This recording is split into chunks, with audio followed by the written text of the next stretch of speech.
Anyari sa Game 1 Finals! Game 1 Finals sa pagitan ng Ginebra at TNT Tropang Giga. Unahang makakuha ng unang panalo. So, first quarter nga mga chong. 5 straight points ang naitala ng Barangay Ginebra. Nauna si Japet, sinundutan agad yan ni Scotty Thompson. Ganda rin ng kanilang depensa kay RHJ. Pero agad ngang nakabawi ang nasabing import. Fadeaway jumper. Matapos nyan ay nagparamdam na rin etong si Justin Brownlee matapos magtala ng 4 straight points. Ang kaso nga lang, biglang nag-init itong si Williams. Dalawang sunod na 3-point shot agad ang itinala. Sasagot ng corner 3-point shot itong si Troy Rosario. Pero agad ngang tatakbo itong si RHJ.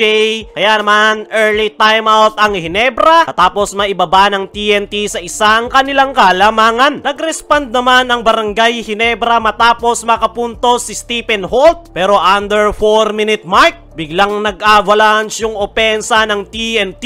Pinaulanan ba naman nila ng sunod-sunod na 3-point shot ang depensa ng Barangay Ginebra? Kaya naman ganun-ganun lang natapos ang first quarter 29-18. 11-point lead para sa TNT Tropang Giga. Pagpasok ng second quarter, unang makakapuntos etong si Justin Brownlee. Dadakdak naman si Japet para mabuhay ang kanyang kupunan. Pero naghahalimaw na nga itong si Randy Hollis Jefferson. Una niyang popostihan si Jamie Malonzo. Sinunod niya agad si Justin Brownlee. Unstoppable, hindi na mapigilan ng Barangay Ginebra ang nasabing import. Another timeout ang Ginebra. Lobo na sa 14 ang abante ng TNT Tropang Giga. Pero matapos ang timeout na yan, mainit pa rin ang kamay nitong si RR Pugoy. Panaka-naka na lang yung opensa ng Ginebra. Kayod kalabaw na si Japet. Ginagawa na ni RJ ang lahat para mabuhay ang kanyang kupunan sa kanyang 5 straight points. 5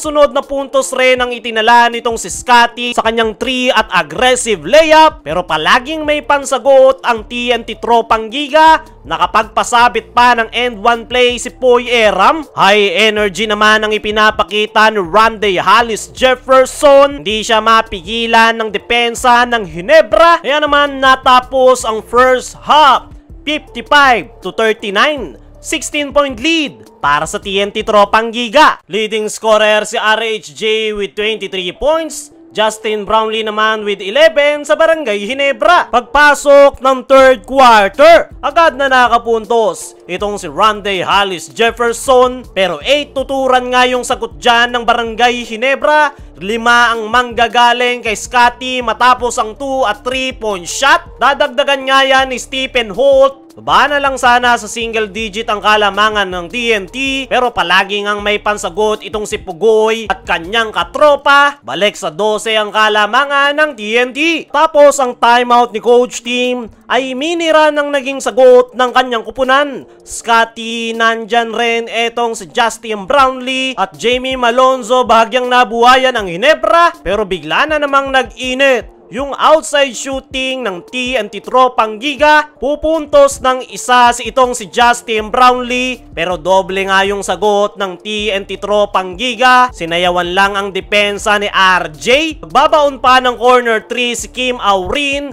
Kaya naman natapos ang third quarter 80-66. 14-point lead para sa TNT Tropang Giga. Pagpasok ng fourth and final quarter, RHJ na naman ang unang pupuntos. 5 straight points naman sa Ginebra. Troy Jeremiah Gray nakakapasok lang, agad na nagbaon ng 3-point shot. Kayod kalabaw na itong si Scotty. Big time rebound, siya na rin ang pupuntos. Baba sa single digit ang hinahabol ng Barangay Ginebra. Under 5-minute mark, sagutan na ang dalawang import. Fadeaway ni RHJ.